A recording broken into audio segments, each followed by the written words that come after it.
Start करते हैं pathogenesis of peptic ulcer की। जो पेप्टिक अल्सर होता है वो कैसे कैसे स्टमक में कॉज होता है। ठीक है, सबसे इसमें फर्स्ट स्टेप देखते हैं कि डैमेज टू प्रोटेक्टिव लेयर्स, यानी कि म्यूकोसल बैरियर्स। जो हमारा स्टमक होता है, हमारी इंटेस्टाइन होती है, उसमें एक प्रोटेक्टिव लेयर प्रेजेंट होती है जो स्टमक की और इंटेस्टाइन की इनर लेयर्स को स्टमक में सिक्रीट होने वाले जो गैस्ट्रिक एसिड और जो पेप्सिन होता है उससे बचा कर रखती है।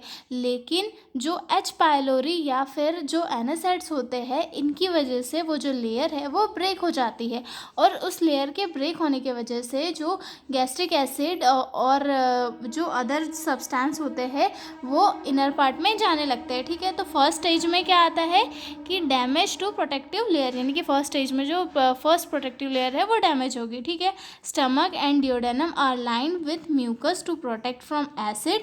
द एच पायलोरी और एनासाइड्स ब्रेक द बैरियर, मतलब जो म्यूकोसल बैरियर होता है वो ब्रेक हो जाता है किसकी वजह से, एनासाइड्स या फिर एच पायलोरी की वजह से। ठीक है, स्टेप 2 में देखते, स्टेप 2 में क्या होता है, एसिड और पेप्सिन उसके बाद अटैक करते हैं।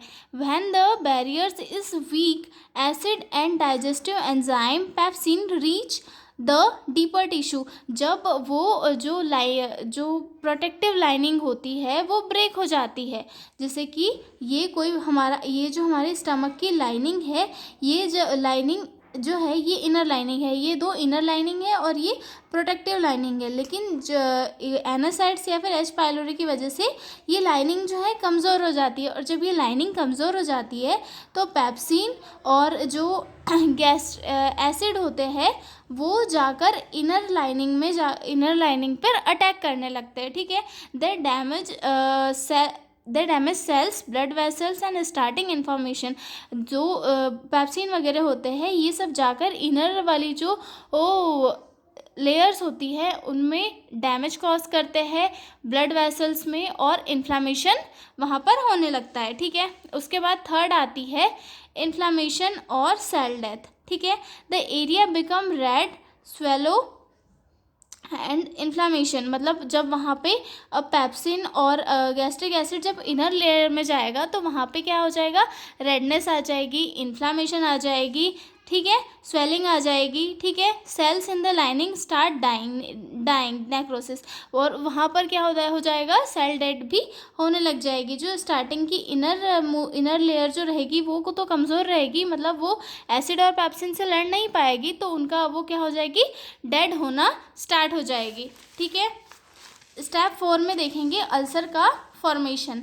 उसके बाद the crater like wound, this is the peptic ulcer. उसके बाद क्या होगा, जब स्टमक की लाइनिंग में वो चीज़ें इकट्ठा होगी, यानी कि जैसे कि ये स्टमक की प्रोटेक्टेड लाइनिंग है, इसमें यहाँ पे छेद हुआ, ये इनर लाइनिंग में गया, इनर लाइनिंग में गया तो यहाँ पर क्या बन जाएगा, एक होल बन जाएगा और धीरे धीरे ये अंदर जाते जाएगा।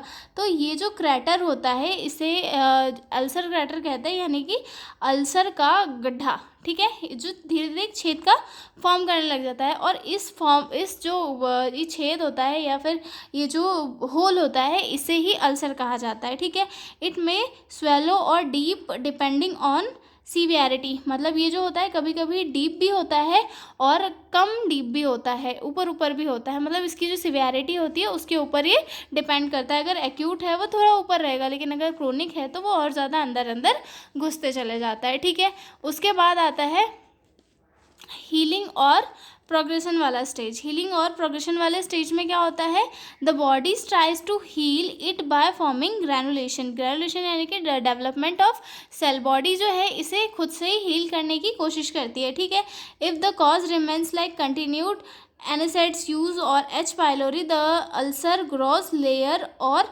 डीपर, मतलब बॉडी जो है अगर एनासाइड्स या फिर जो कॉजेटिव फैक्टर है उसका यूज़ बंद कर देता है, अगर उसका यूज़ करना बंद कर देते हैं तो बॉडी जो है उसे खुद से हील करने की कोशिश करती है। लेकिन अगर सीवियर हो जाता है केस, और एनासाइड्स और जो स्मोकिंग हो गया, अल्कोहलिज्म हो गया, ये कंटिन्यू है, तो ये जो होल्स है ये और ज़्यादा बड़े हो जाते हैं और लेयर्स में अंदर अंदर की ओर जाने लगते हैं, ठीक है। इट में कॉज स्कारिंग और ब्लीडिंग, परफोरेशन इफ सीवियर, यानी कि जो है ये धीरे धीरे ब्लीडिंग भी कर सकते हैं इन केस ऑफ सीवियरिटी, मतलब सीवियरिटी अगर हो तो वहाँ पर ब्लीडिंग भी हो सकती है, या फिर टिश्यू स्कारिंग या फाइब्रोसिस भी हो सकती है, और परफोरेशन भी कभी कभी देखने के लिए मिल सकता है इन सीवियर केसेस। लेकिन अगर उसे प्रॉपरली ट्रीट किया जाए एंटासिड वगैरह लगे लेके और एनासाइड्स का यूज़ कम करके, तो वहाँ पर जो चीज़ें हैं वो ठीक भी हो जाती है, ठीक है। तो ये थे हमारे पैथोजेनेसिस ऑफ पेप्टिक अल्सर। मैं आपको छोटा सा एक नोट फॉर्म में समझाना चाहती हूँ कि जो पैथोजेनेसिस है हम उसे कैसे याद रख सकते हैं, ठीक है। तो think your stomach like a wall paint with protective paint mucus, मतलब ऐसे सोचो कि तुम्हारा जो स्टमक है वो एक वॉल है और जिसपे एक प्रोटेक्टिव लेयर पेंट पोती हुई है, ठीक है।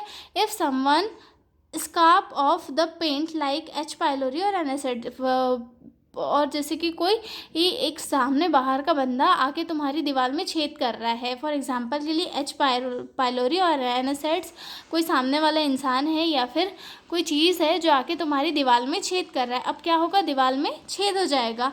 When throw acid on it the wall gets damage, a hole ulcer is made, if you don't fix it the hole gets bigger and deeper, यानी कि अगर जैसे कि तुम्हारी स्टमक है, स्टमक की वॉल है, यहाँ पर दूसरा कोई बंदा है एनासाइड्स वगैरह, तो ये आकर यहाँ की जो वॉल है इसे पतला कर देंगे, और फिर जो एसिड है तुम्हारे स्टमक के वो आके इस छेद में जाएंगे, तो वहाँ पे जो है घाव बन जाएगा, और ये घाव ही जो है पेप्टिक अल्सर कहलाता है, ठीक है। आई एम श्योर कि आपको समझ में आया होगा। मैंने काफ़ी इजी में और बहुत मेहनत से इसे प्रिपेयर किया था। तो अब हम मिलेंगे अगले वीडियो में एक नए क्वेश्चन के साथ, तब तक के लिए बाय बाय।